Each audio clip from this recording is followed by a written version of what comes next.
Muy bien. Neuroeducación, diseño universal de aprendizajes.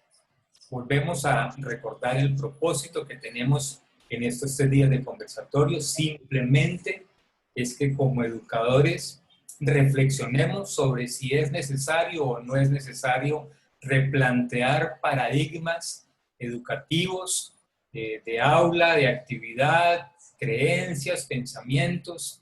Si es necesario a partir de este conocimiento repensar un poco la actividad docente, la forma en que como cada uno de ustedes desempeña su función, su rol como educador, en fin, y al final, mañana, al finalizar nuestros conversatorios, pues algunos de ustedes podrán compartir si consideraron o si se considera que es necesario hacer algunos replanteamientos a nivel de nuestra o de nuestros procesos educativos.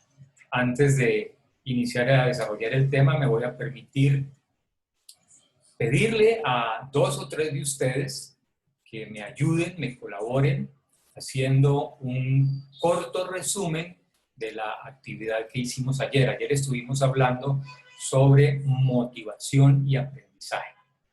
Entonces, si alguno de ustedes se anima y quiere compartir ya un poco más tranquilo la reflexión sobre el tema de motivación y aprendizaje, pues por favor indíqueme, levante su mano y yo con mucho gusto le abro el micrófono.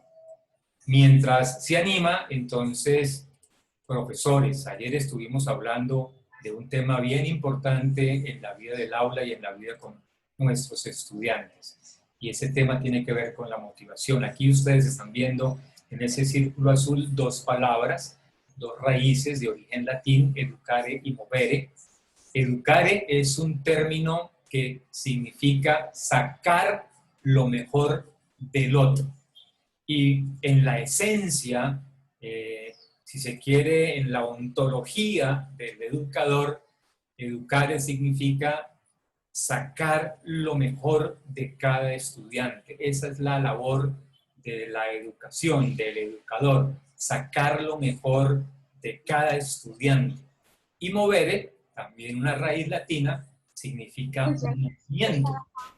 Quiere decir, saco lo mejor de la otra persona, moviendo dentro de él todos los recursos posibles que se encuentren en ese ser humano, en esa persona, recursos psicológicos, recursos emocionales, recursos sociales, todos los recursos. De eso se trata entonces la educación. Hablábamos nosotros o mejor, planteábamos 3 preguntas. La primera pregunta es, ¿a quién educo? ¿A quién educo? Y desde el escenario de la motivación, por supuesto, estamos educando seres humanos.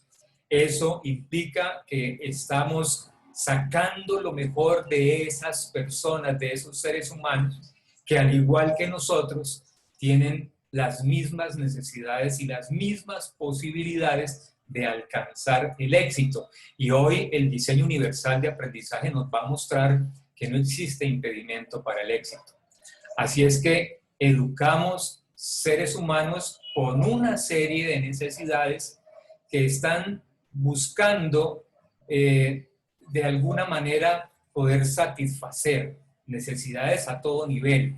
Que esos seres humanos que estamos educando se encuentran en un proceso natural de crecimiento y desarrollo en todos los niveles, a nivel físico, a nivel psicológico, a nivel emocional, a nivel mental, a nivel espiritual, a nivel social. Apenas están empezando a descubrir la vida y a descubrirse ellos mismos en esos entornos que la vida les permite para aprender a ser mejores cada día. Estamos educando a ello. La segunda pregunta es ¿cómo los estamos educando? Y desde el escenario de la motivación, pues una manera de responderla era educándolos, planeando y reconociendo con anterioridad a ese grupo de estudiantes, reconociendo de entre esos 20, 30, 40 muchachos quién es cada uno de ellos, cómo piensa, cómo siente, qué creencias tiene, qué fortalezas, qué debilidades. Casi que a manera de ejemplo dijimos que era como hacer un análisis de mercado al interior de nuestras aulas de clase, desarrollando actividades o formulando actividades que propendan hacia el éxito, donde ellos puedan experimentarse en esas actividades, tareas o evaluaciones de clase, que puedan experimentar el éxito, generando empatía con ellos, elogiando. Esa es una palabra que en lo personal me parece muy, muy interesante, elogiando, construyendo autoestima, generando empatía, activando emociones positivas. Y hablábamos que una emoción positiva era la emoción de la alegría que se puede experimentar en el proceso educativo, que otra emoción era la esperanza de saber que esos contenidos que nosotros estamos transfiriendo pues van a servir en la vida de ellos, van a tener aplicabilidad en la vida de ellos. Y por supuesto también hablamos del orgullo como el reconocimiento de los logros ya obtenidos por ellos en el proceso educativo. Además hablamos también de la desactivación de emociones negativas, especialmente la desesperanza, el aburrimiento, la ansiedad y la vergüenza o la humillación. De esa manera, desde el escenario de la motivación, educamos. Y la última pregunta que hacíamos era, ¿para qué los educamos? Y entonces, para ayudarles a ellos, a esos estudiantes, a esos niños, a esas niñas, a ser conscientes de la cantidad de posibilidades que tienen para desarrollar todo lo que son como seres humanos, como personas, a desarrollar sus potencialidades, sus habilidades, sus capacidades, sus talentos, sus destrezas, todo, y ayudarles a construir cada día, en cada tarea, en cada ejercicio, en cada lección, la mejor versión de ellos mismos. Que ellos orgullosamente puedan decirnos cada día, hoy, gracias a ti, profe, soy mejor. Hoy soy mejor porque hoy aprendí algo en mi vida, algo para mi vida. Gracias al esfuerzo, a lo que usted prepara, a lo que usted estudia, a lo que usted sabe, a la manera como usted transfiere esa información, como usted enseña, como usted educa, hoy soy una mejor persona. Entonces, ese es el resumen que puedo hacer de la actividad que estuvimos trabajando en el día de ayer. No veo ninguna mano levantada, no sé si alguno de ustedes también quiera participar en este momento y compartir simplemente. Recuerden que estamos en una actividad también de relación, ¿no? Aunque ustedes estén detrás de mi pantalla o allá lejos de mi pantalla, pues estamos juntos en la misma sala virtual, estamos en el mismo espacio. Este es un espacio educativo y estamos todos compartiendo el mismo espacio. Por eso es importante también la interrelación entre los que estamos aquí sentados en la sala hablando de estos temas. Tatiana, te has levantado la mano, por favor, habilitas el micrófono, tienes la palabra. Hola, buenas tardes. Sí, era para también decirte que una profe nos compartió el nombre de un video de una película muy buena que se llama Conducta, que es una película cubana referente al tema que estuvimos trabajando ayer. ¿Y qué tal la película, Tatiana?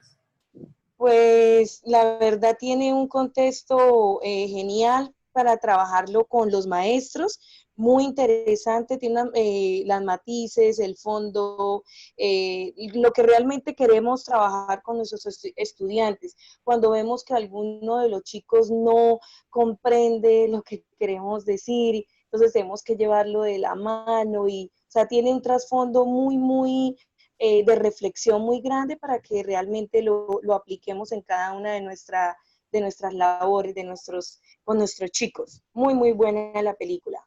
Gracias, Tatiana. O sea que recomendada la película para los que estamos en esta actividad, en este conversatorio. Sí, señor, la verdad sí. Conducta se llama, Conducta, una película cubana muy buena. Muchas gracias, Tatiana. Bienvenida. Gracias por estar con nosotros. María del Okay. Pilar. Puedes habilitar el Gracias. micrófono y la palabra. Gracias, Germán. Buenas tardes. Buenas tardes. Bueno, yo voy a hablar a partir de una experiencia. Un estudiante en una oportunidad en la clase de pintura me decía, profe, porque yo escucho que usted no le dice a ningún estudiante, es que su obra está fea. ¿Cuándo será que usted nos va a decir que el trabajo de nosotros está feo? Yo le decía, es que nunca esperes que yo te vaya a decir eso, porque el proceso de una obra de arte es como cuando uno manda a hacer un vestido. Cuando uno va a la prueba, el vestido nunca le gusta al dueño. Uno le dice, no, la manga me quedó muy larga, me quedó muy grande, el vestido me quedó muy largo. Yo no puedo decir, me gusta el vestido cuando está en proceso. Yo puedo decir si me gusta o no la obra ya al final, cuando la obra está lista para terminar, para firmar. Entonces les dije, y fuera de eso, ustedes están en un proceso, nunca en la vida habían pintado, entonces ustedes se están enfrentando a un proceso nuevo, donde están desarrollando una habilidad que de pronto la tenían por allá escondida y ustedes mismos se están descubriendo y algunos se impresionan de ver que pueden tener un buen desarrollo. Entonces, eso lo digo pensando en el segundo párrafo que mencionó, en desarrollar las actividades de éxito, elogiando y generando empatía. En las clases hay que generar muchísima empatía con el estudiante. No falta el estudiante que quiere tirársela, pues ayer, por ejemplo, como el ejemplo que usted contaba, no falta el estudiante que quiere tirársela desde la primera clase, tirárselas, como decimos nosotros, de berraco, de que por llamar la atención. Aquel estudiante que quiere llamar la atención es porque algo pasó en su hogar y él tiene que buscarla a llamar la atención de alguna forma en cualquier circunstancia donde esté. Entonces pienso que uno como docente, en vez de oiga, bueno, ¿y usted qué le pasa? ¿Y usted no sé qué? Uno aprovechar esa habilidad que tiene él de llamar la atención y nombrarlo monitor, generarle responsabilidades y decirle, mira, tú tienes unas características de líder que te haces notar, entonces yo por eso te voy a delegar estas funciones dentro del grupo. Ahí el estudiante dice, me siento importante, sin decirle, oiga, ¿usted qué le pasa? ¿Usted por qué porta así? ¿No? Entonces es como las maneras de ver qué habilidades tienen, porque obviamente todos tenemos debilidades y tenemos cosas negativas, pero también así sea que tengamos una habilidad, hay que mirar de qué forma le hacemos saber al estudiante cómo puede fortalecer esa habilidad y desarrollarla dentro del grupo. Hoy en día el estudiante a mí me llama y ya me consulta cosas y ya se le bajó ese aire como de rebeldía. Al final del semestre, ya cuando yo me estaba despidiendo y todo, yo le dije, bueno, quiero felicitar especialmente a fulanito de tal porque vi un proceso de cambio durante el semestre cuando ingresamos. Recuerdo que sucedió esto poco a poco, y bueno, y le mencioné, y eso son cosas que marcan al estudiante. Entonces es como hacerlos líderes dentro de su proceso negativo, digámoslo así, para que ellos se sientan importantes. Muchas gracias, Pilar. Gracias por compartir la experiencia. Bien, mis queridos profes, entonces nos metemos en el tema de neuroeducación y nos metemos en el tema del diseño universal de aprendizaje. Voy a ponerles un video corto para que empecemos y podamos introducir el tema.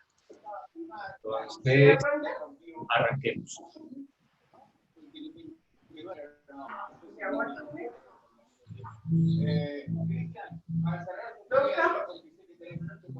Los seres humanos, a diferencia de otros seres vivos, son capaces de asimilar lo que se encuentra en su entorno y a partir de esa información adquirir el conocimiento de lo que les rodea gracias a la inteligencia que poseen. La inteligencia se define como la capacidad de asimilar y elaborar información y utilizarla adecuadamente. La inteligencia está ligada con otras funciones mentales, como la percepción o la memoria. El encargado de percibir y procesar la información es el cerebro. La transmisión de información dentro del cerebro se produce mediante la actividad de células denominadas neurotransmisores, que son capaces de provocar la activación del impulso nervioso. El cerebro se compone de dos tipos de células neurotransmisoras. las células gliales, que funcionan como tejido de soporte, y las neuronas, que son la unidad básica del sistema nervioso. Se calcula que los humanos tenemos 100.000 millones de neuronas dentro de nuestro cerebro que forman una red densa y expandida. Esta red se denomina red neuronal y se compone de un conjunto de neuronas físicamente interconectadas que reciben señales.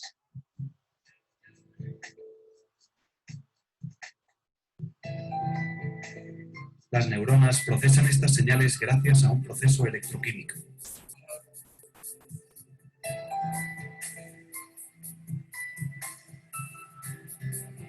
La principal característica de las neuronas que forman la red es su excitabilidad de la membrana plasmática. Están especializadas en la recepción de estímulos y conducción del impulso nervioso entre ellas o con otros tipos celulares, como por ejemplo las fibras musculares. Las neuronas presentan unas características morfológicas típicas: un cuerpo celular central, una o varias prolongaciones cortas que recogen los impulsos, llamadas dendritas, y una prolongación larga, denominada axón, que conduce los impulsos hacia otra neurona.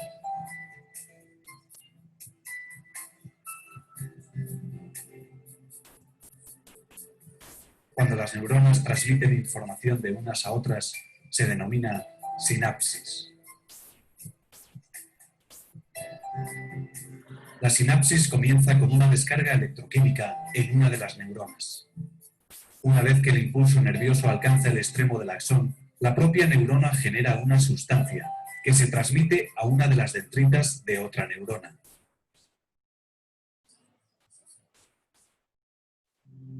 Para poder transmitir información y que esa neurona se active, es necesario que se dispare su umbral de activación, generando un impulso que se transmite a través del axón. Estas conexiones entre neuronas son la base para construir redes neuronales. Una red neuronal es un modelo de interconexión entre neuronas artificiales que traspasa información de una a otra para producir un estímulo de salida. Las redes neuronales tienen la habilidad de aprender. Este tipo de redes se utiliza para reconocimiento de patrones de voz, imágenes o señales. Por tanto, las redes neuronales son un intento de imitar nuestra manera de pensar y a la vez un sistema que es capaz de aprender por sí solo, al contrario que los sistemas informáticos habituales.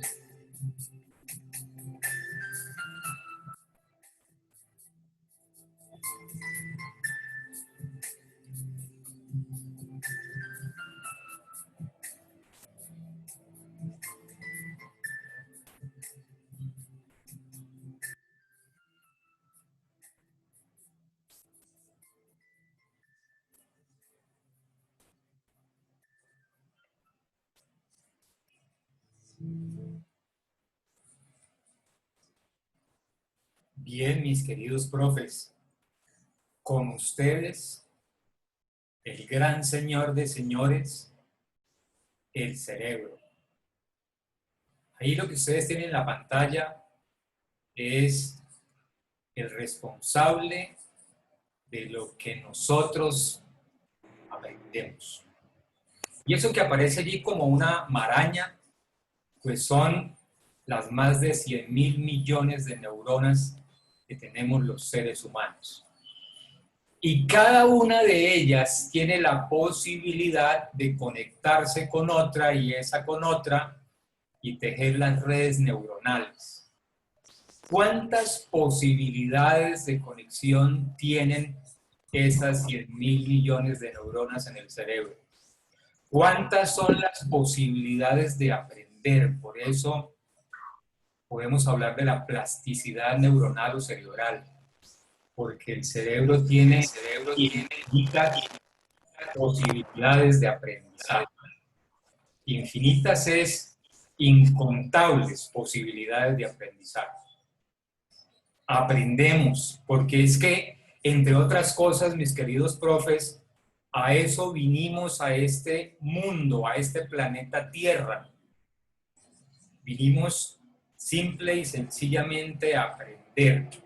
Y si a eso vinimos, pues necesariamente tuvieron que habernos dotado de la magia de este órgano que nos posibilita aprender lo que se nos dé la gana aprender, en la medida en que podamos encontrar estrategias que nos faciliten esos aprendizajes, que encontremos educadores que nos faciliten esos aprendizajes.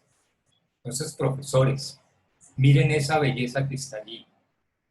Cuando nosotros estamos en el aula de clase con nuestros estudiantes, tenemos que ser capaces de llevar la mirada mucho más allá de lo que estamos viendo sentado o a través de la pantalla en el salón de clases.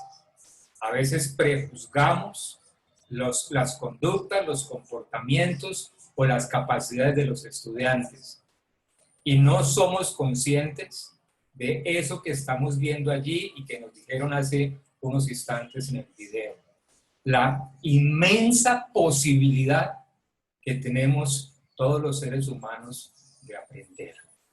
En la medida en que, digámoslo de alguna manera, si nosotros nos vamos por allá a las épocas de nuestros antepasados, para los periodos de las cavernas, pues ellos aprendieron y diseñaron y desarrollaron tecnologías de caza.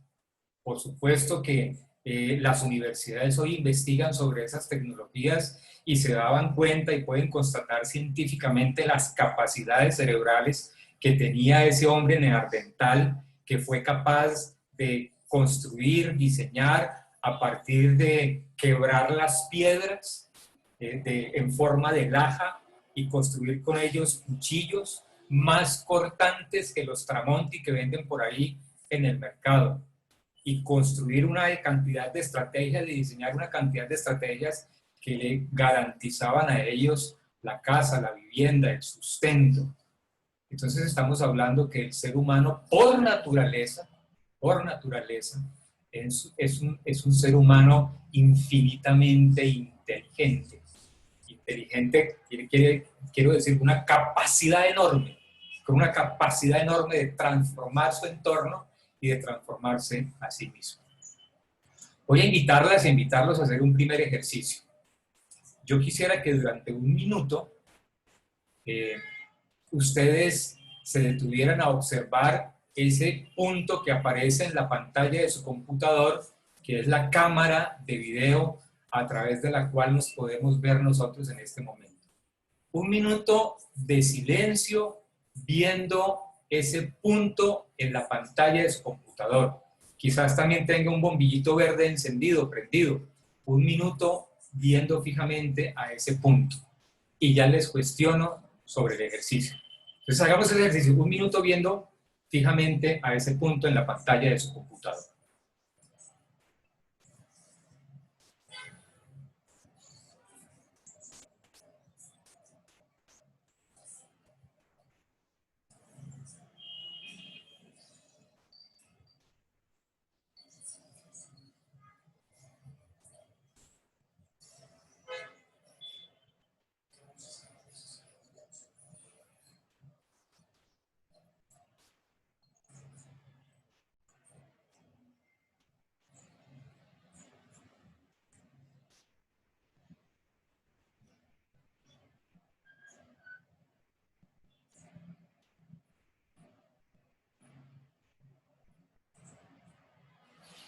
Muy bien, profes. Pregunto para escuchar respuestas. ¿Qué percibieron en ese minuto? ¿Qué percibieron? ¿De qué se dieron cuenta? Alguien que levante la mano y responda. En ese minuto de silencio, ¿qué percibió? Buenas tardes, Claudia Solano. Claudia, buenas tardes. Sí, a pesar de que estaba mirando el punto, me concentré en el punto, pero pude percibir el ruido que venía a la calle, el celular que tenía mi nieto prendido, a pesar de que tengo el auricular. Percibí más cosas a pesar de estar mirando el punto. Como que más nítido alcancé a escuchar que claramente lo que hablaba del celular, a pesar de estar en poquito volumen que tiene mi nieto. Pasó un carro y pitó, pero estaba mirando el punto, pero percibía todo lo demás alrededor, los sonidos, todas las voces, lo que escuchaba. Ok, Claudia, muchas gracias. Ciro, por favor, habilita su micrófono, tiene la palabra. Buenas tardes, sí, con mucho gusto, gracias. El sonido de la brisa, estoy aquí en el patio, los pajaritos, sí, se concentra uno más en otros detalles que en el campo visual, ¿no? Como está en un solo punto. Eso es lo que percibí, gracias. Ciro, muchas gracias. ¿Alguien más que quiera compartir lo que percibió en ese minuto de silencio? Bien, miren lo interesante de este ejercicio. ¿Qué percibí?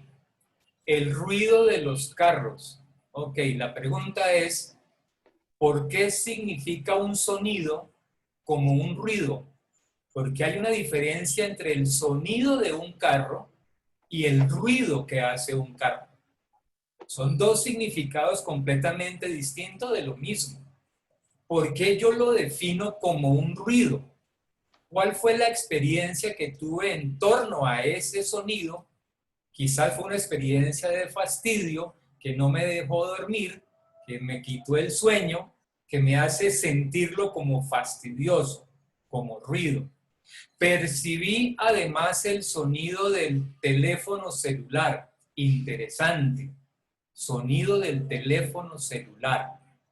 ¿Por qué? ¿Qué pasó allí para que usted pudiera inmediatamente identificar que ese sonido era un teléfono celular y no era la olla pitadora de la cocina, o no era el timbre de la casa, o no era el timbre del teléfono fijo? Muy interesante. Percibí la brisa, el sonido de la brisa. Ok, la brisa hace sonido. La brisa hace sonido. O la brisa cuando pasa por ciertas aberturas, por ejemplo, que puede ser la abertura de la ventana, hace un sonido, como cuando se sopla una flauta, perdón. La brisa hace sonido, muy interesante eso. ¿Qué otras cosas percibí? Quizás, si se detuvieron un poco más en la percepción, algunos pudieron haber dicho, percibí un agradable olor a hierba o a tierra mojada, porque inmediatamente siento el aroma, ese aroma me lleva a mí a una experiencia previa, y esa experiencia previa fue un momento relajante, tranquilo, y me hace sentir igual de tranquilo. Percibí aromas, percibí olores, aromas, percibí texturas, percibí la silla en la que estoy sentado. Es una silla más o menos blanda, es una silla de espaldar cómodo, es una silla alta. Percibí el color blanco de la pantalla o el color blanco de la pintura. Percibí la textura de lo que estoy tocando. O sea, en un minuto, en un solo minuto, si yo tengo activo toda mi percepción, puedo percibir cantidad de cosas. Pero eso solo sucede si estoy en el momento presente, conectado con lo que está sucediendo en el momento presente, en el instante presente. El cerebro, esas redes neuronales, tienen la capacidad de conectarnos completamente con la vida. En la medida en que esas redes neuronales se hayan estimulado debidamente desde los primeros días de vida, y quizás me atrevería a decir yo, seguramente va a ser una locura o tal vez una herejía, desde los momentos o los tiempos del embarazo, donde el feto percibe cuando se acerca el papá, o cuando la mamá está feliz, o cuando la mamá está triste. No lo puede significar, pero percibe, tiene esa capacidad de percepción. Entonces, por eso les digo, mis queridos profes, esta imagen que ustedes tienen ahí es el Señor de señores. De hecho, a usted le pueden hacer una cirugía de corazón, un trasplante de corazón, ponerle otro, quizás de piel, quizás quitarle un pulmón y vivir con uno solo, un riñón y vivir con el otro, una pierna y vivir con la otra, o las dos piernas o los dos brazos. Pero difícilmente, hasta el momento, podrán quitarle su cerebro y ponerle otro. Porque este que está allí es el Señor de señores. Señor, me gustaría contar una anécdota que tuve. Sí, señora. Sí, a mí me gustaba mucho una señora que había embarazada y yo la asustaba con esas bolsas de papel que las soplaba y las reventaba y ella decía, ay, usted me va a hacer sacar ese niño, me voy a abortar el niño. Y resulta que cuando el niño ya nació y era grandecito, el niño era feliz haciendo lo que, soplar bolsas y reventarlas. No sé, yo creo que hay una conexión ahí porque eso lo hacía yo cuando él estaba en el vientre, para asustar a la mamá. Y ella, después la señora me decía, él es feliz soplando bolsas y el sonido de reventar esas bolsas así.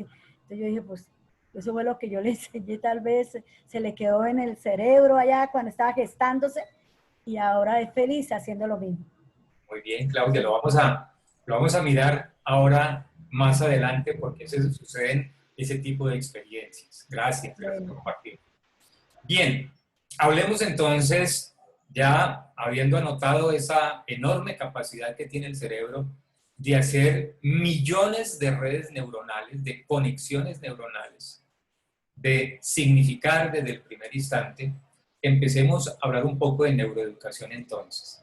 Y aquí la frase mágica es: el cerebro solo aprende si hay emoción. El cerebro solo aprende si hay algo que lo impacte emocionalmente. Impacte emocionalmente. Esos impactos emocionales no solamente son impactos emocionales positivos, también son impactos emocionales negativos. Por ejemplo, quemarse un dedo. ¿Recuerdan ese cuento de mamá, puedo meter el dedo en la vela? Mamá, puedo meter el dedo en la vela. Eso, entonces mete el dedo en la vela, se quema y ese dolor causa una reacción inmediatamente en el cerebro, un estímulo eléctrico y genera un impacto emocional de que el niño o la niña puede significar como dolor. Entonces definitivamente aprenden el dolor. Y de eso se trata, ¿no? El cerebro aprende en la medida que sea impactado emocionalmente, tanto a nivel de lo que nosotros llamamos emociones positivas, como también a lo que nosotros llamamos emociones negativas.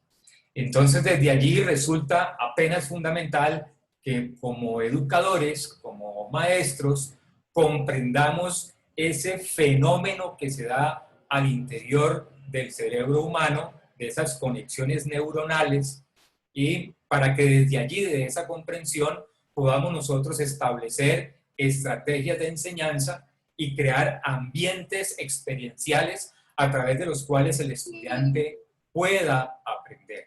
Pero recuerden que esos ambientes experienciales deben y tienen que ser emocionales, tienen que llevarles a experimentar una emoción. Por eso no es nada emocionante para muchos estudiantes simplemente entregarle una fotocopia y lea. Pues sí, le da la fotocopia y lea, y ahí hay un papel blanco y unas letras en negro, pero ¿qué? ¿Cuál es la conexión emocional con esa lectura? ¿No? Cuando estábamos muy niños y entonces nos leían cuentos, o al menos nos contaban cuentos. Algunos cuentos eran bastante emocionales, ¿no? O sea, cuentos fuertes que de alguna manera generaron ciertos temores en nosotros como niños, cuando nos echaban el cuento de las brujas y la patasola y el sin cabeza y ese tipo de cosas, pues obviamente nos hacían experimentar ciertos niveles de emoción. Y esas emociones despertaban en el cerebro unas respuestas químicas. Y esas respuestas químicas eran los que de alguna manera generaban la sorpresa o la alegría o la tristeza o la ansiedad o la preocupación y nos conectaban con la historia y como decimos nosotros nos metían en el cuento y nos metíamos en el cuento. Tanto así que durábamos con la cobija puesta hasta aquí, mirando al techo con los ojos encendidos, mirando de reojo para lado y lado, no vaya a ser que apareciera la patasola o la bruja o el señor del saco o el de la bolsa, en fin, cualquier cantidad de cosas. Simplemente nos habían impactado emocionalmente. Claro, con ese tipo de historias hay que ser muy prudentes porque tienen un efecto contrario, tienen un efecto negativo. Entonces, como educadores resulta fundamental que conozcamos, que nos enteremos, que sepamos cómo es que funciona y cómo es que se desarrollan esas conexiones neuronales y cómo es que se responden químicamente. El cerebro genera unos químicos que se llaman neurotransmisores. Ustedes han escuchado hablar de ellos, han escuchado hablar de la dopamina, han escuchado hablar de la serotonina, han escuchado hablar también de los corticoides, que son los causantes del estrés, que son también químicos que tienen influencia en la conducta y en el comportamiento a través de las respuestas cerebrales. Tener en cuenta desde la neuroeducación que el aprendizaje es un proceso. No hay una varita mágica que uno le pueda tocar la cabeza al estudiante y ¡tum! Aprendió. Es un proceso, es un descubrir. Y es un descubrir que nace desde la misma curiosidad de querer hacerlo, que era un poco lo que hablábamos ayer en cuanto a la motivación.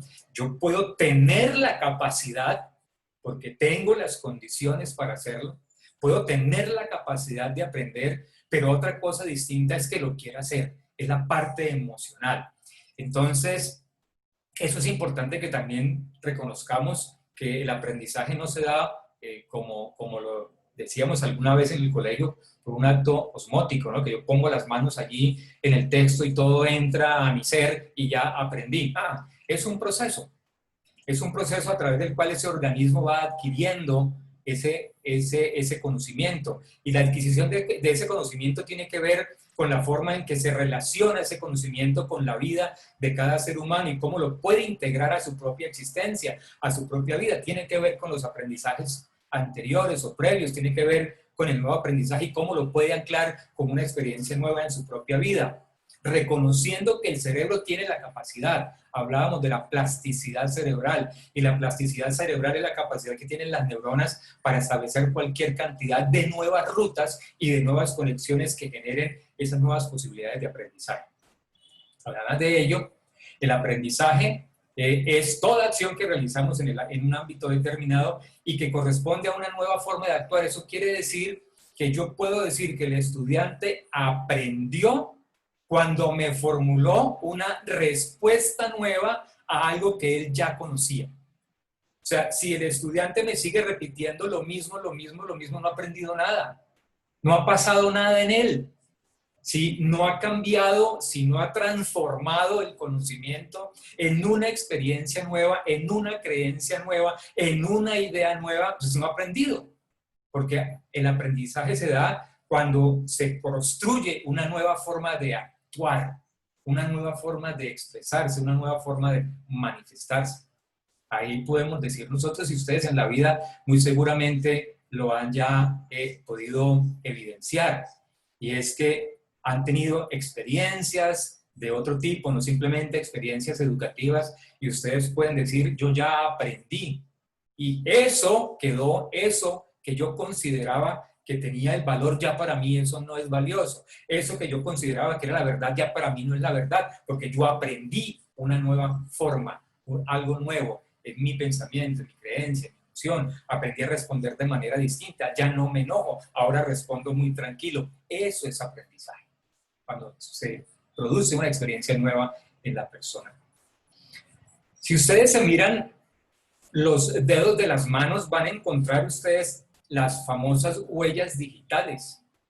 Y no existe en el universo, en el planeta Tierra, otro ser humano que tenga las mismas huellas que usted tiene. No existe. Eso significa que usted es una persona única, que no hay otro ser humano como usted, ni como yo, ni como nadie. Pues con el cerebro sucede lo mismo. Cada cerebro es único. Cada cerebro es diferente al otro. Cada persona, cada ser humano, a partir de sus propias experiencias de vida, construye sus propias redes neuronales, construye sus propias rutas de aprendizaje. Ninguna persona aprende igual a otra, ninguna. No busquemos que aprendan todos iguales, porque ninguna persona aprende igual a otra. ¿Por qué? Porque tenemos experiencias distintas. Y cada persona significa de manera distinta las experiencias de su propia vida. Por eso, si nosotros como educadores sabemos cómo enseñar y los estudiantes saben cómo aprender, seguramente vamos a mejorar su rendimiento y la probabilidad de éxito escolar. Desde ese nivel de la neuroeducación, entonces, hablamos de 3 redes que están directamente relacionadas con el aprendizaje y que tienen una ubicación distinta en el cerebro: las redes de conocimiento, las redes estratégicas y las redes afectivas o las redes emocionales. Las redes de conocimiento son las que nos ponen en contacto con el entorno inmediato. Lo que acabamos de hacer hace un momento, en ese minuto de silencio, fue un trabajo de las 3 redes al mismo tiempo. Pero en principio, lo que primero hacemos nosotros es percibir. Esas son las redes de conocimiento. Y si ustedes se dieron cuenta, esas redes de conocimiento no están 100% activadas o no están 100% estimuladas. Si se estimula, pues se activa. ¿Qué quiere decir con eso? Que si hubiesen estado en su plenitud estimuladas y activadas, pues no únicamente habíamos expresado lo que percibimos a nivel del sonido, sino también habíamos expresado, manifestado lo que percibimos a través de la piel, del contacto, a través del gusto, a través de lo visual, el color, la forma. Entonces yo pude percibir delante de mí un rectángulo, estoy percibiendo la forma. Esas son las redes de conocimiento, que son las especializadas en detectar. Y no únicamente en detectar, sino asignar significados a los patrones de pensamiento o a los patrones emocionales o a los patrones conductuales que nosotros tenemos o desarrollamos. Entonces, percibí el ruido de un carro, entonces ya asigné un significado.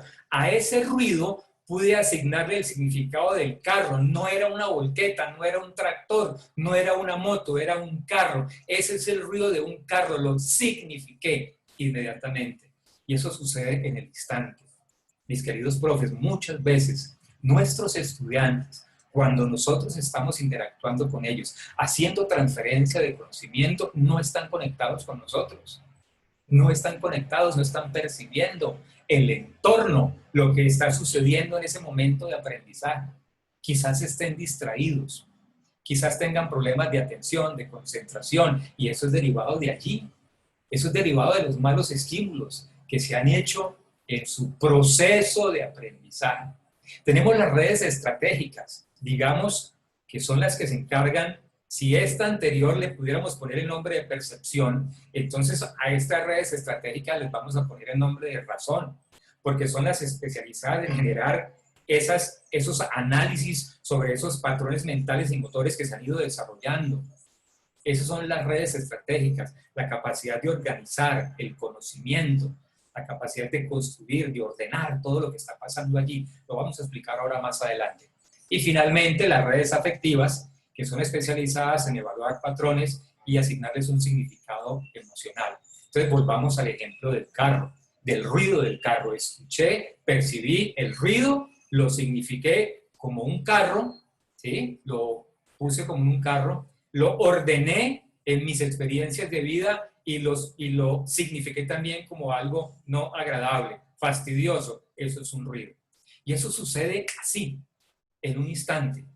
Si pudiéramos ver en el microscopio, lo que está pasando allí son unos pulsos eléctricos que van a la velocidad de la luz. y esos impulsos eléctricos generan una respuesta química, y esa respuesta química es la que permite el contacto con la otra neurona, y que esa se enlace a la otra, y esa se enlace a la otra, y esa se enlace a otras tantas, y empieza a construir lo que nosotros llamamos aprendizajes.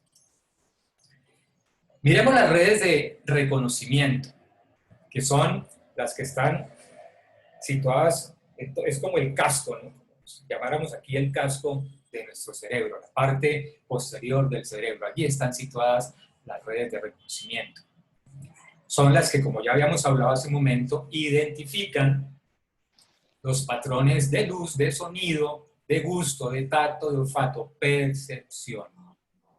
Profes, para aprender, los sentidos tienen que estar estimulados. Todos los sentidos. Cuando yo voy a diseñar una estrategia de aprendizaje, necesito estimular los sentidos de mis estudiantes. Que esa experiencia de aprendizaje les estimule a ellos. Eso que hace que su percepción se conecte con la misma vida. Se conecte a través del color, se conecte a través del sentido, se conecte a través de la experiencia táctil, de lo suave, de lo frío, de lo caliente, de lo dulce, de lo amargo. Que se conecte el cerebro. Si lo que me pasó a mí hace algunos años atrás fue simplemente en esa desactivación de emociones negativas del estudiante que decía, es que usted es muy aburrido, básicamente lo que me estaba diciendo es que usted no me conecta con nada. Usted no me conecta, yo no me puedo conectar con usted, usted no me emociona, usted no me transmite.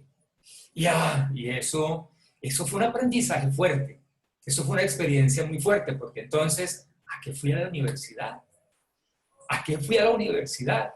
Me llené de teoría, claro, sabía, muy posiblemente conocía muchas cosas teóricas, pero fallé en la transmisión del conocimiento, porque no tuve en cuenta estos pequeños secretos de la neurociencia y de la neuroeducación.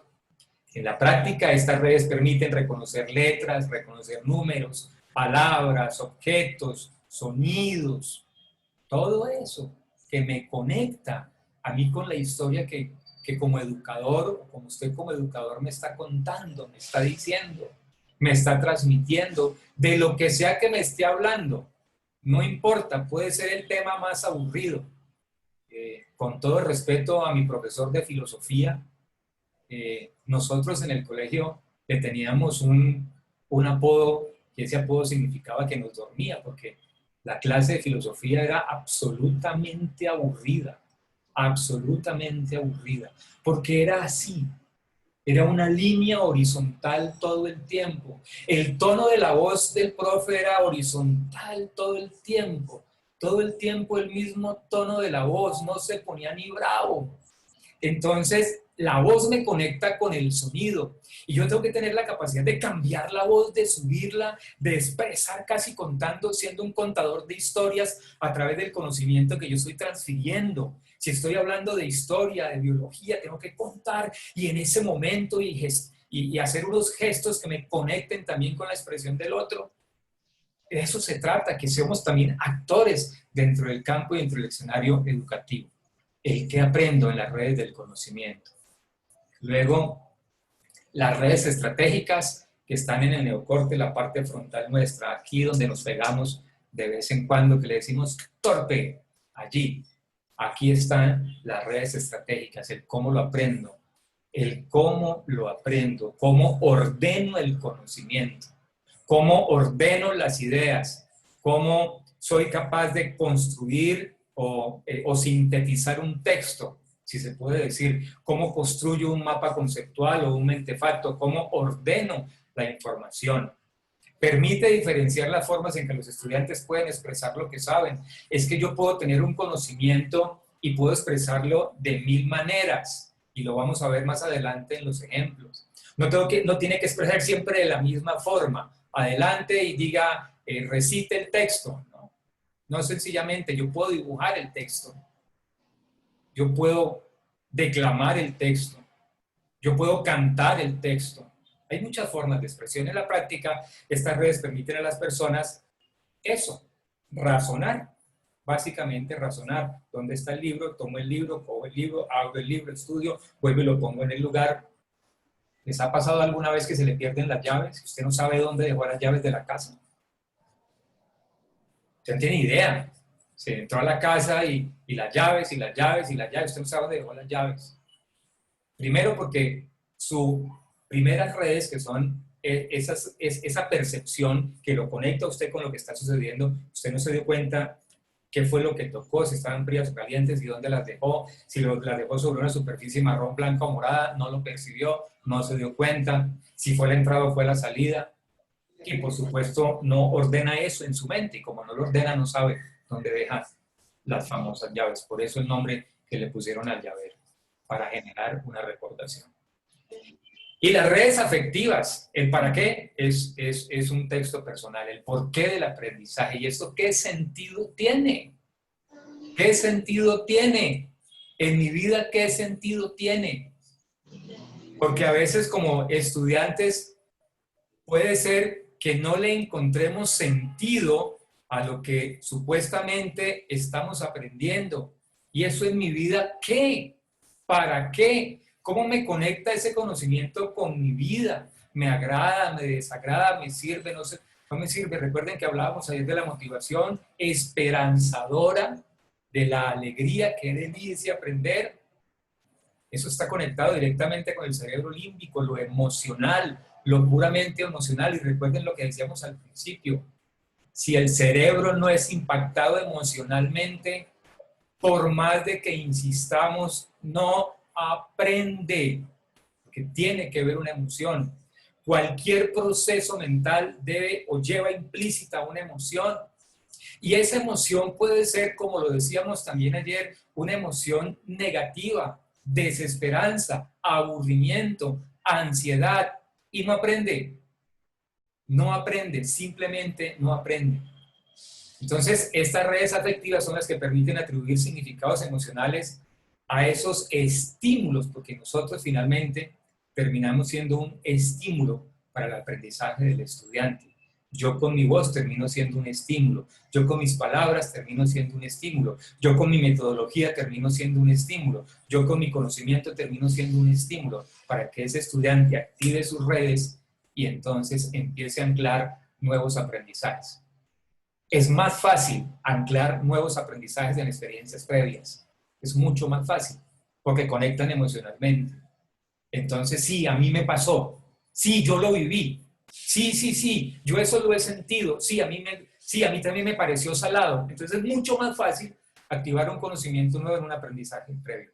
Estas redes están influidas por los intereses de la persona, que le interesa, por el estado de ánimo, cómo llegó desmotivado, llegó alegre, llegó triste, está con rabia y, por supuesto, con las experiencias previas. Bien, entonces, desde este escenario de la neuroeducación y de las neurociencias, se construye el diseño universal de aprendizaje, que entre otras cosas, mis queridos profes, no se construyó pensando en nosotros los educadores, y tampoco se construyó pensando en la educación, porque el DUA está inspirado en la arquitectura. Curioso, bien curioso, pero bien cierto. Si ustedes seguramente han caminado por estos días, se habrán dado cuenta que ya en muchos andenes de esta ciudad solo se es permitido poner cierto tipo de tabletas, unas que llevan unos circulitos y otras que llevan unas líneas. Ya no se permite que los andenes de frente a nuestras casas o edificaciones se le ponga cualquier tipo de tableta. Tienen que ser unas tabletas que lleven unas líneas y unas tabletas que llevan unos círculos. Eso es parte del DU, que fue del DU, que fue el diseño universal de arquitectura, porque se daban cuenta que habían limitaciones o barreras arquitectónicas en las ciudades que impedían la movilidad de personas con discapacidad. Allí empieza a inspirarse el DUA. Entonces se daban cuenta, por ejemplo, que una persona en silla de ruedas no podía subir las escaleras de un edificio. Y como no podía subir las escaleras del edificio, limitaba la movilidad de esa persona.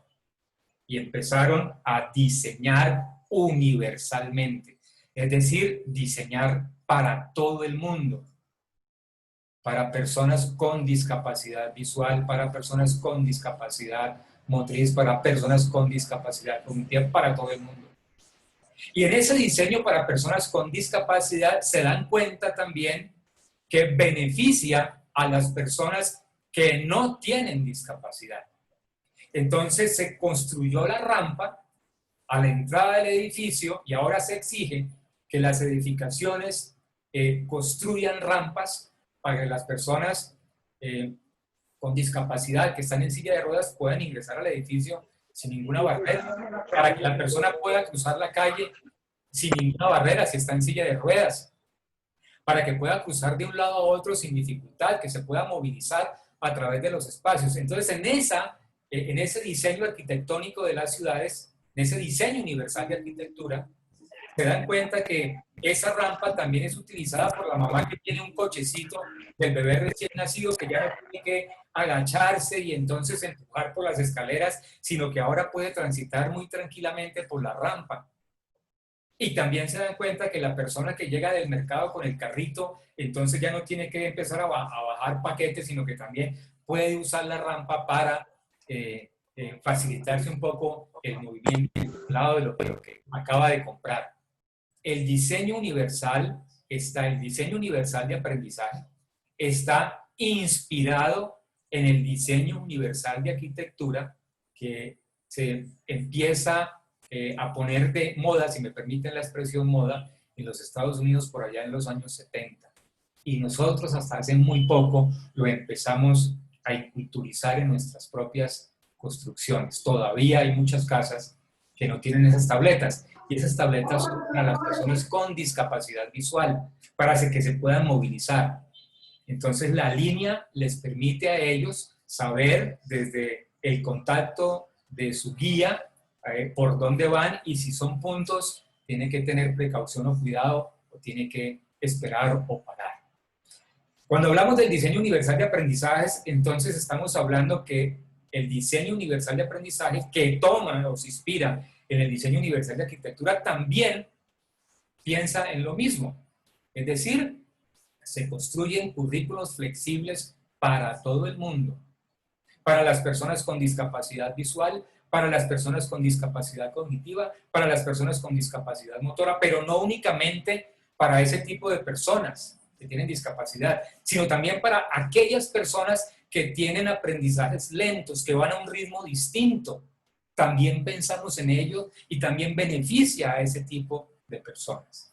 Desde allí, entonces podemos leer la diversidad. Es un concepto que se aplica a todos los estudiantes. Todos los estudiantes tienen un ritmo de aprendizaje distinto. Todos los estudiantes. En un aula de clase no hay un estudiante que aprenda igual al otro, porque tenemos una población absolutamente diversa. Esos estudiantes tienen diferentes capacidades que se desarrollan en mayor o menor grado, mayor o menor intensidad. Entonces, el que primero levanta la mano no es el más inteligente. El que se demoró en levantar la mano es también inteligente, solo que la expresión de su inteligencia, la manifestación de su inteligencia, tiene un menor grado, y eso no lo hace menor que la otra persona, o que tenga menos probabilidades de éxito, o que no alcance el logro o la meta de aprendizaje. Simplemente tiene un ritmo distinto. Entonces, el diseño universal de aprendizaje piensa en todos los estudiantes. Cada persona aprende de manera única y diferente al resto. Desde el concepto del DUA, del diseño universal de aprendizaje, se estimula entonces la creación de diseños curriculares flexibles que presenten opciones personalizadas. Cuando trabajé con los jesuitas en el Colegio San Pedro Claver, se empezó a hablar de la educación personalizada, que era una experiencia que nace también de las investigaciones de los jesuitas en cuanto a la educación y el aprendizaje. Y esa tenía el propósito de poderse enfocar en cada uno de los estudiantes de manera distinta para que cada estudiante progresara en su aprendizaje y llegara y cumpliera su meta de aprendizaje. Es decir, no es un aprendizaje homogéneo donde todos tienen que estar aquí, todos tienen que estar en este nivel. Por eso nosotros a veces hablamos de las rúbricas de aprendizaje o los indicadores de logro también. O sea, es un proceso. Primero estoy aquí, primero identifico, reconozco, después formulo, después esto, después lo otro. Y eso todo hace parte del proceso de aprendizaje. Y puede que ese proceso algunos lo desarrolle más rápido y otros se demore más poquito. Y otros se demore un poco más de tiempo. Y otro se demore mucho más porque recuerden lo que está pasando al interior de él. Porque seguramente tiene algunas afectaciones a nivel neuronal que no le permiten la misma velocidad de conexión neuronal y que necesita desde la plasticidad cerebral empezar a encontrar otros caminos a través de los cuales pueda desarrollar esos procesos de aprendizaje. También desde el DUA podemos formular y planear objetivos educativos, métodos, utilización de materiales, de tareas, evaluaciones que le permitan a todos los estudiantes desarrollar el conocimiento, la habilidad, la motivación e implicarse en el propio proceso de aprendizaje. Alguno tendrá la habilidad, como lo vamos a ver adelante, de ponerse de pie y de exponer con lujo de detalles. Ayer estaba viendo en ese programa, que creo que es de la National Geographic, que se llaman Los Tiburones. Estaba viendo Por eso. una niña de 7 años, exponiendo una idea de negocio frente a 5 tiburones, 5 grandes empresarios de la Ciudad de México. Pero una niña con una capacidad de conectar las ideas impresionante, de hablar de finanzas, de mercadeo. A los 7 años, un discurso absolutamente coherente, fabuloso.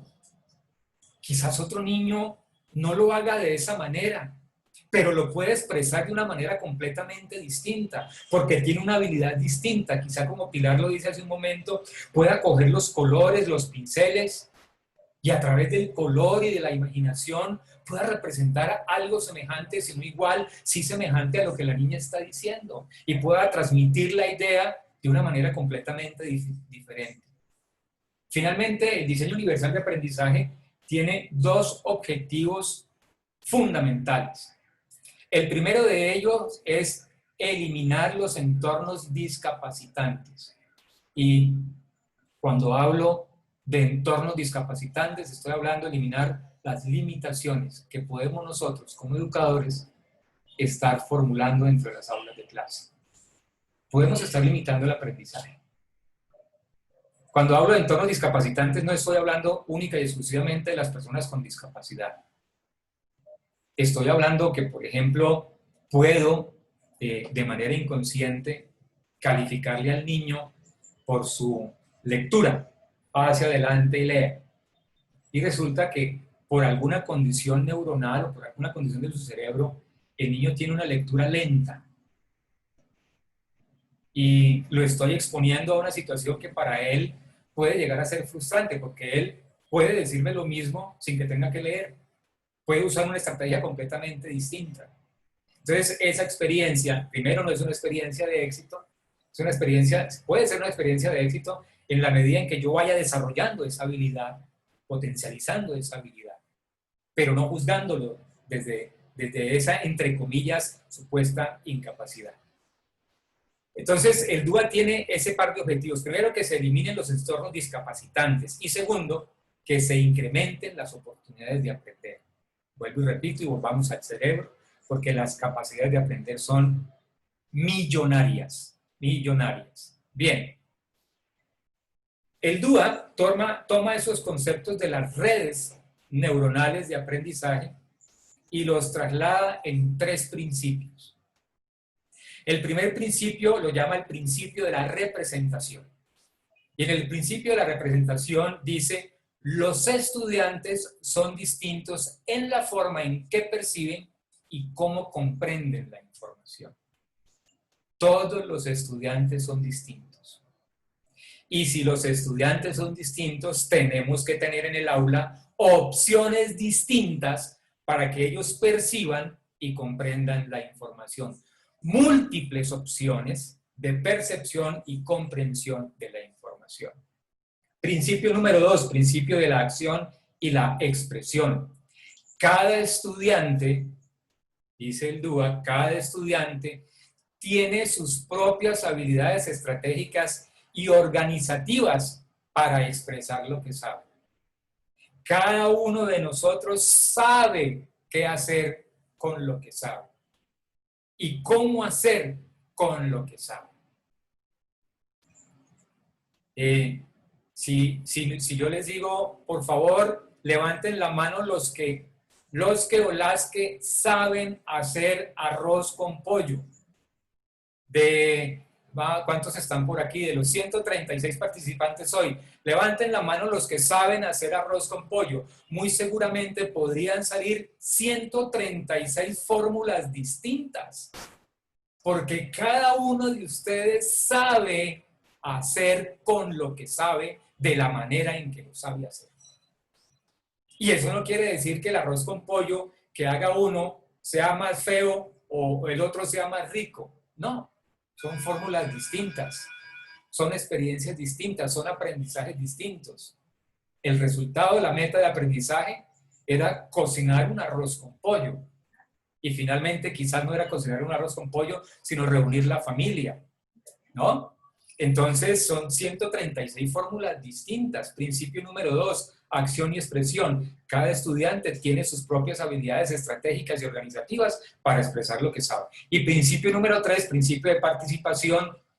Todos los estudiantes necesitan sentirse comprometidos y motivados en el proceso de aprendizaje. Es decir, que las estrategias de aula estén diseñadas para que todos los estudiantes puedan participar y puedan comprometerse con su aprendizaje. Aquí nadie puede quedar por fuera. Desde la filosofía del diseño universal de aprendizaje, no puede haber un estudiante en un rincón, porque el estudiante necesita participar, y lo vamos a ver mañana cuando hablemos de la construcción social del aprendizaje. Se hace con todos, se construyen con todos, principio de participación. Entonces, en ese principio de representación tenemos 3 tareas. La primera, proporcionar cantidad de opciones de percepción de la información, proporcionar cantidad de opciones de lenguaje y de representación simbólica y proporcionar cantidad de opciones de comprensión. Ejemplo. Opciones que permitan, dentro de las opciones de percepción, opciones que permitan modificar y personalizar la presentación de la información. Puede ser a través de la escritura de un texto, pero también puede ser a través de una infografía, pero también puede ser a través de una imagen. O sea, la fórmula es cuántas opciones tiene el estudiante para significar su aprendizaje, para manifestar, para evidenciar que ha aprendido. No es solamente el quiz, no es solamente responda falso o verdadero y si usted respondió falso se equivocó y no sabe. Puede que lo pueda expresar de una manera completamente diferente. Opciones que le permita al estudiante enriquecer su lenguaje. Entre más rico sea el lenguaje y la representación simbólica, más aprende. Entre más palabras conozca, más aprende. Entre más vocabulario tenga, más aprende. Más aprende, más discurso tiene. Proporcionar opciones de comprender la información. Vuelvo y repito, quizás en mi experiencia personal, lo que más facilita anclar nuevos aprendizajes es anclarlos sobre aprendizajes previos. Y aprendizajes previos sobre experiencias de aprendizaje anterior. Facilita mucho el aprendizaje. Estamos también, si puede ser el caso del estudiante que es tímido para hablar. Yo tenía en la universidad, en una clase, semiología, en mi clase de semiología, un estudiante que literalmente se orinaba hablando en una exposición. Literalmente. Le tenía terror a hablar en público. Terror a hablar en público. Entonces, si no lo puede hacer públicamente, grabe un audio. No tiene que pararse al frente. Puede estar sentada allí y puede simplemente activar el audio. Y escuchamos el audio escuchándola hablar tranquilamente. Montó su exposición en su casa, hizo sus diapositivas y puso el video. Y es una opción distinta, que en vez de limitar la probabilidad, lo que hace es ayudar a potencializarla. Bien, frente al segundo principio, acción y expresión, entonces, 3 tareas claves: proporcionar múltiples medios físicos de acción, proporcionar opciones para la expresión y hacer fluida la comunicación, y proporcionar opciones de las funciones de ejecución. Y esto nos conecta mucho con la tecnología. Proporcionar alternativas de respuesta y comprobación de lo aprendido. Volvemos al ejemplo que señalaba anteriormente. No únicamente contestando un quiz o una evaluación, el estudiante puede manifestar o evidenciar que ha aprendido. Él puede también usar las tecnologías para contarnos, para evidenciar su aprendizaje. Puede hacerlo de maneras distintas. Proporcionarle medios de comunicación. En serio, les estaba hablando la semana anterior de Facebook, de Telegram, de, bueno, cualquier cantidad de herramientas tecnológicas que sirven para este tipo de ejercicios académicos. Apoyar la planificación y el desarrollo de estrategias. Podemos enseñarles a ellos, por ejemplo, la construcción de un mentefacto, que es una herramienta muy interesante para ordenar la información. Muy interesante para ordenar la información. Para no enseñarle a memorizar textos al pie de la letra, sino para que se comprenda el texto y de la comprensión del texto se pueda hablar del texto. O se pueda crear, no sé, un tráiler, un comercial, tantas cosas. Por eso decía que la creatividad hace parte también de la vida del maestro. Cuando se transfiere la comunicación o el conocimiento, la creatividad hace parte de la vida del maestro. Y en el principio de participación, pues básicamente proporcionarle al estudiante opciones para que capte el interés. Lo que nos decía Pilar hace un momento también como ejemplo de este tercer principio que señala el DUA en cuanto a eliminar las barreras de aprendizaje. Tú eres capaz, tú puedes. Entonces en el colegio existía el encargado de la llave, existía el encargado de la tiza, existía el encargado de la lista, existía el encargado del orden. Para cada uno de los estudiantes tenía una misión en el aula de clase. Todos teníamos algo que hacer en el aula de clase, una responsabilidad en el aula de clase, y eso es muy significativo para el estudiante, porque eso motiva también, la responsabilidad motiva. El elogio ayuda a que el estudiante se motive y participe. Venga, qué bueno, eso que usted acaba de decir es supremamente interesante, es muy valioso para todos los que estamos aquí. Gracias por compartirlo. Eso es un estudiante motivado, que se varíen los niveles de desafío y apoyo. Como yo les decía, cuando se crean experiencias de éxito, esas experiencias de éxito deben llevar un nivel de complejidad, de dificultad. No se la pongamos tan fácil, que se convierta en un reto para el estudiante. Y cuando él se da cuenta, es consciente, en todo ese anclaje neuronal del aprendizaje, es consciente que supera el reto, pues se vuelve para él simplemente un sentimiento, una emoción de grandeza, de valía. Soy capaz, puedo hacerlo. Qué rico, yo llego a unos ambientes de aprendizaje donde me retan y puedo hacerlo. Opciones para la autorregulación, ¿no?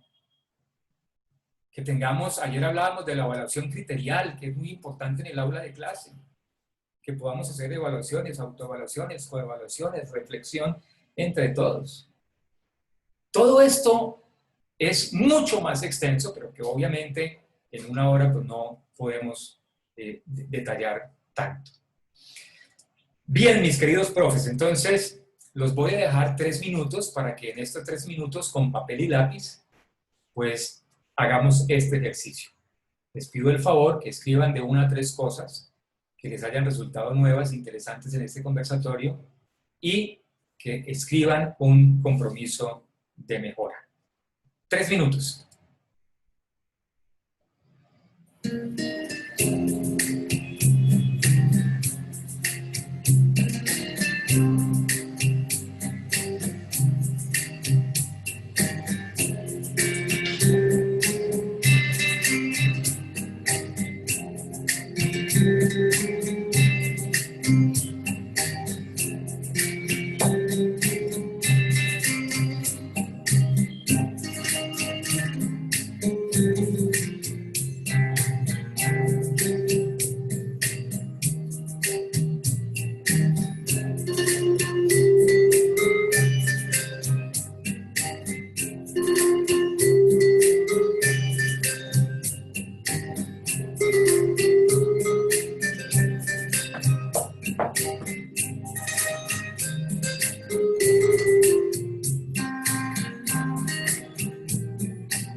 Muy bien, mis queridos profes.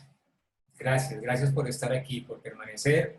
Para mí es muy importante y muy motivador saber que ustedes permanecen allí conectados durante este tiempo y este conversatorio. Así es que, bien, profes, tiempo de ustedes, los escucho. Recuerden que es muy importante que entre todos construyamos aprendizaje. Entonces ya sabemos cómo hacerlo, vamos a participantes, levantamos la mano, activamos el micrófono y contamos nuestra experiencia o escribimos en el correo. Figma Iván, que ha levantado la mano, por favor habilita su micrófono, tiene la palabra, lo escuchamos.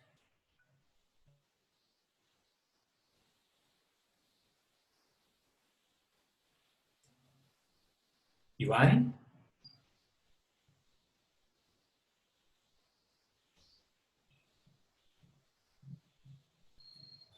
Suyei, entonces, Suyei, por favor, ¿puedes habilitar el micrófono?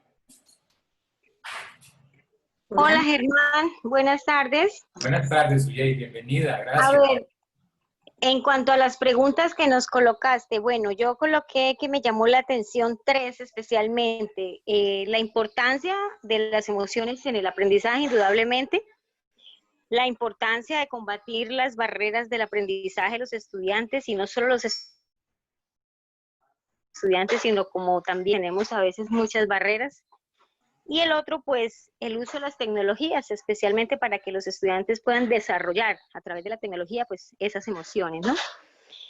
Y bueno, el compromiso yo creería que sería precisamente ese, de llevar a los estudiantes a desarrollar las emociones positivas, ¿no? A través del desarrollo de las actividades de aprendizaje, que en el desarrollo de las actividades de aprendizaje uno pueda notar en ellos que que están dándole uso a las emociones, a sus sentimientos, a su creatividad. Pues ese sería como mi aporte.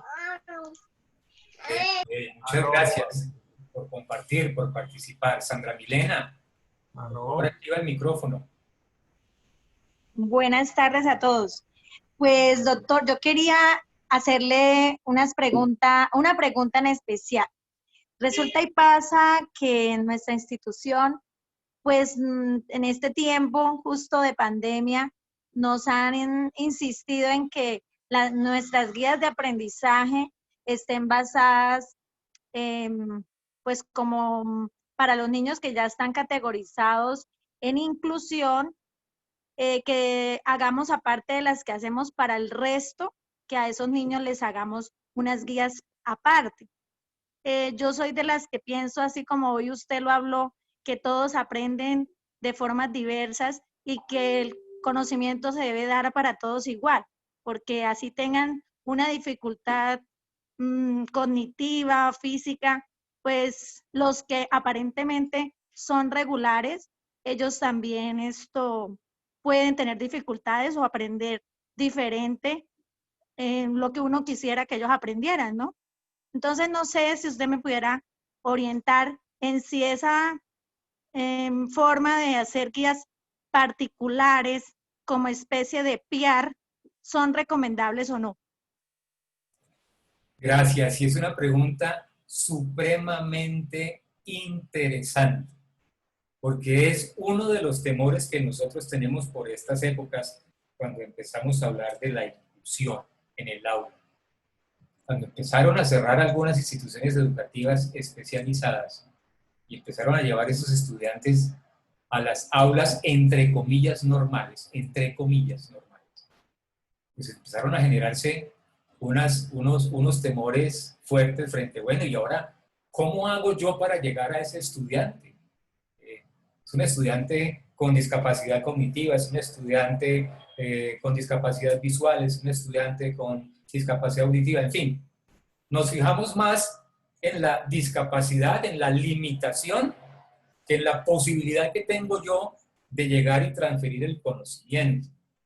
Por supuesto, faltó también algunos entrenamientos básicos a los equipos docentes que son necesarios para comprender cómo poder responder ante semejante situación.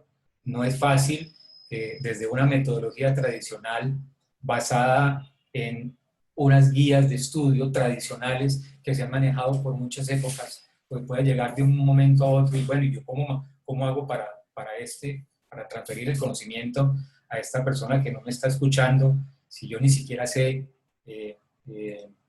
señales? Entonces, la pregunta es bien interesante. Ahora bien, dos cosas a tener en cuenta. El conocimiento es el mismo. El conocimiento es el mismo. Si vamos a hablar de la célula, el conocimiento de la célula es el mismo para todo el mundo. ¿Cómo transfiero yo el conocimiento a esa persona que tiene cierta dificultad o limitación de aprendizaje?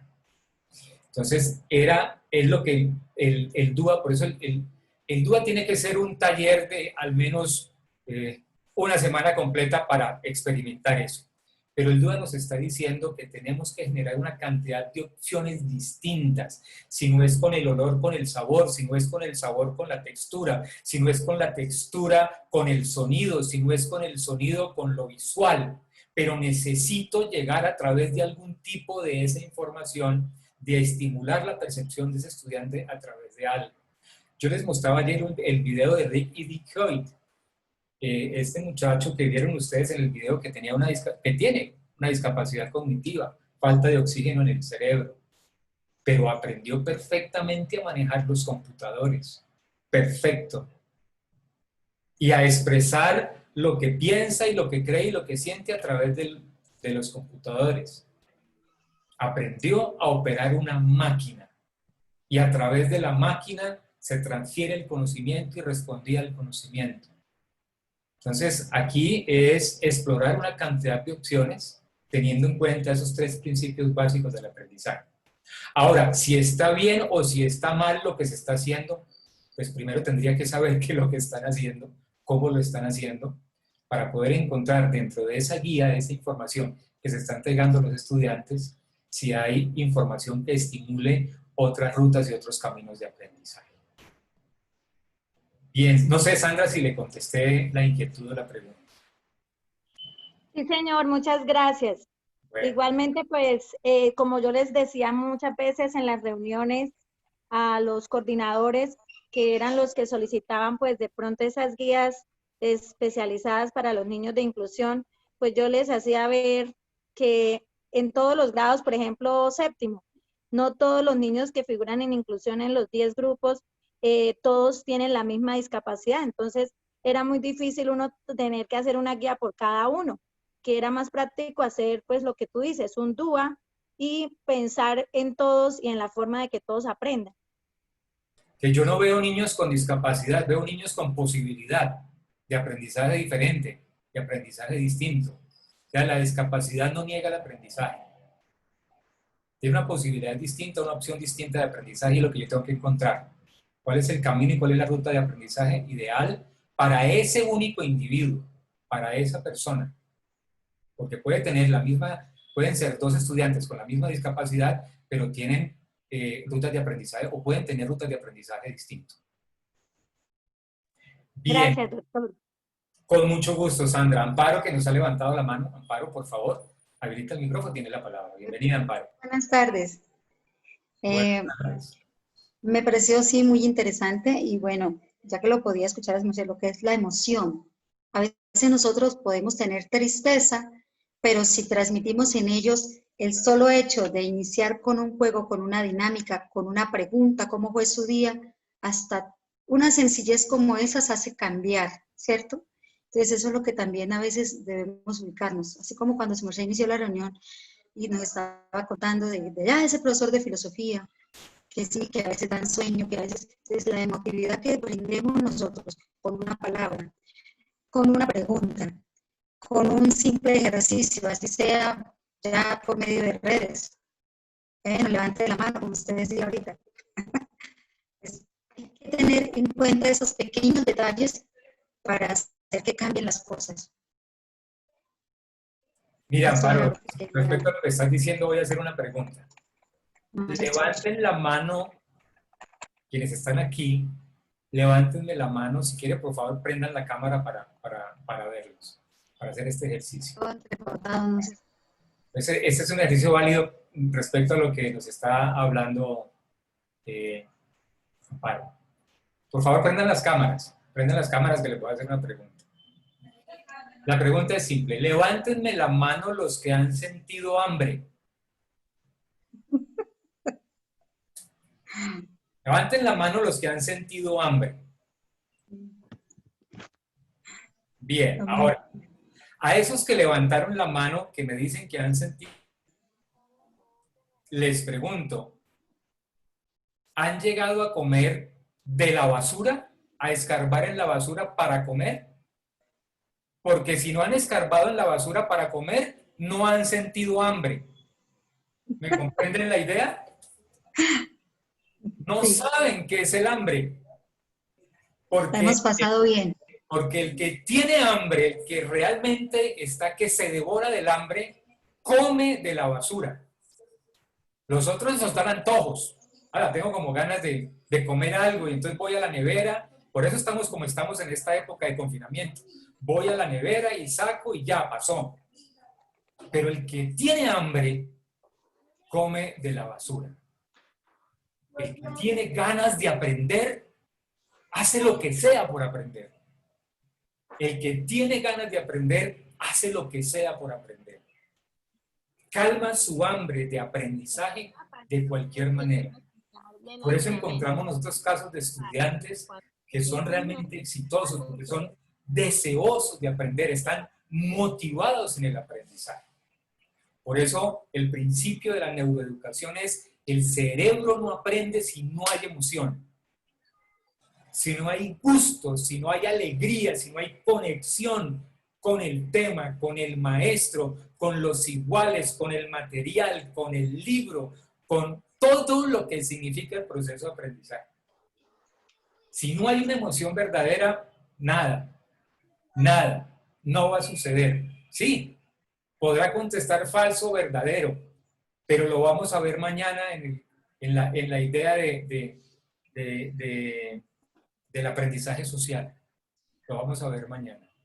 Si no se transforma, si realmente no hay una respuesta nueva, realmente no hay un aprendizaje. Bien. Bueno, última intervención, porque ustedes ya estarán aburridos de escucharme. Tatiana, por favor, levantó la mano, por favor, habilita el micrófono. Tiene la palabra.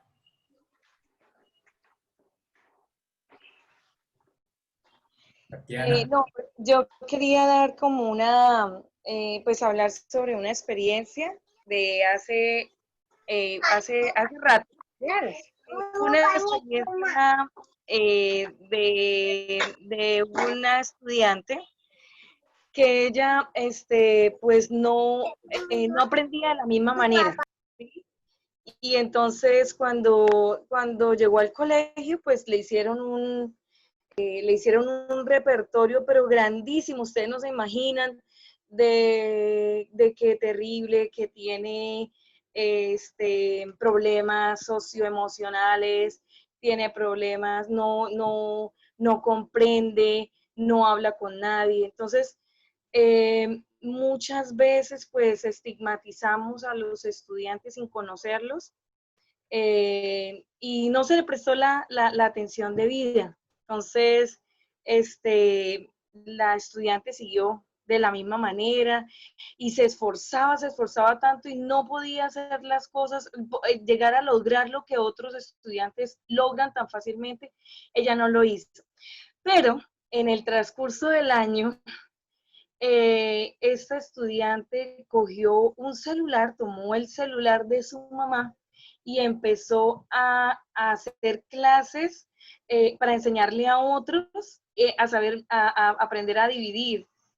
Y ella pues no lo podía hacer en clase ni lo podía hacer ahí, pero sí lo pudo hacer a través de las plataformas y a través de lo tecnológico. Ya no era una persona que ya era productora de video. Entonces, eso pues fue algo muy grande, algo que impacta, porque realmente ahí es donde lo que tú decías ahorita, no es que ellos tengan discapacidades, porque no las tienen capacidades totalmente diferentes, en las cuales de pronto el espacio no se les ha brindado de manera asertiva, y realmente uno pues llega a sorprenderse con estos estudiantes. Y afortunadamente pues hoy en día se encuentra en la virtualidad y es una de las mejores estudiantes. Entonces yo digo que a esas personas hay que darles solamente la oportunidad, abrirles el espacio y tener muy buena comunicación con esos estudiantes y con sus papás, obviamente. Y que el colegio abra esas muy buenas oportunidades para brindarle a tiempo a esos estudiantes. Tatiana, mira lo importante de lo que acabas de decir en cuanto a la percepción del maestro, del educador. Y es que el educador pueda conectarse, percibir a su estudiante en la totalidad y no en la limitación. Excelente. En la totalidad y no en la limitación. Desafortunadamente, en unas épocas anteriores, notaba más esa limitación. Pero ahora la ciencia nos ha mostrado y hemos visto cualquier cantidad de casos de estos que Tatiana nos está haciendo referencia, de muchachos, estudiantes, y me encanta ese término, con una capacidad distinta de aprender, una capacidad diferente de aprender. Solo que quizás como educador y como maestro no he descubierto esa capacidad, porque el miedo me hace ver únicamente la limitación. El miedo de no saber cómo actuar me hace ver la limitación del estudiante. Pero si yo amplío mi universo mental, abro mis espacios mentales y me permito ver a ese estudiante con una capacidad distinta y diferente y empezar, ve, a este le gusta esto, ve, a este le gusta esto, ve, este se inclina por esto, y por ahí empezar a descubrir con el estudiante, un trabajo entre el educador y el estudiante, entre los dos, a descubrir su ruta de aprendizaje y hacer las conexiones necesarias para desarrollar y anclar esos nuevos aprendizajes. Eso es clave en la tarea nuestra como educadores. Miren, si tenemos que salir a aplaudir a alguien en este momento a los balcones, no es al presidente, no es al médico, por supuesto a ellos también hay que reconocerles mucho, pero en este momento los maestros, los educadores, están haciendo unos esfuerzos enormes, enormes, enormes, por a través de estas tecnologías poder transferir el conocimiento, poder educar, poder formar. Esto de ser maestro, como decía mi abuelo, eso es para berracos, eso es para machos, eso es para valientes. Esto es un trabajo de valientes. Ese es un orgullo, ser un educador y ser un maestro. Porque ser un cirujano de la vida de un ser humano. Porque se trata de transformarlo a través de mi conocimiento, de mi experiencia. De verdad, qué orgullo y hay que darnos un aplauso. Si no nos lo dan los demás, démoslo nosotros. O sea, si yo no me doy el aplauso, entonces ¿quién? ¿No? Entonces tengo que empezar por aplaudir estos esfuerzos que estamos haciendo en estas épocas. Bueno, mis queridos profes, me alegró verlos a todos, conversar con ustedes esta tarde. Por favor, perdónenme todo lo que no les dije o les dije a medias. Espero haberles compartido algo del conocimiento del DUA, que es muy importante. Hay unos textos muy extensos sobre el DUA, hay unos ejemplos, hay unas experiencias muy ricas que hablan ya no del texto como tal, sino experiencias de maestros que han aplicado este diseño universal de aprendizajes en las aulas de clase. Que por supuesto no se aplica únicamente, como ya lo hemos dicho, sino que es para todo el mundo. Entonces espero haberles sembrado esa espinita y nada, los espero mañana en punto de las 4 de la tarde. Vamos a terminar esta semana hablando de comunidades de aprendizaje y del aprendizaje dialógico.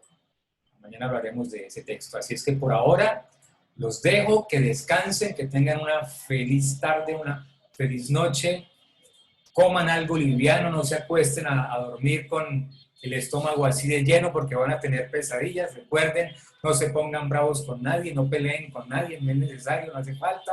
Para pelear se necesitan dos y que usted no sea uno de esos dos. Usted simplemente relájese, tranquilo, respire profundo, una agüita de toronjil, hierbabuena y duerma feliz, duerma tranquilo. Nos vemos mañana. Bendiciones para todos ustedes. Feliz noche. Que estén muy bien. Gracias por estar aquí. Muchas gracias. Gracias, profe. Feliz noche. Gracias, profe. Gracias, muy amable. Mañana para todos. Gracias, profe. Gracias. Bien, muchas gracias.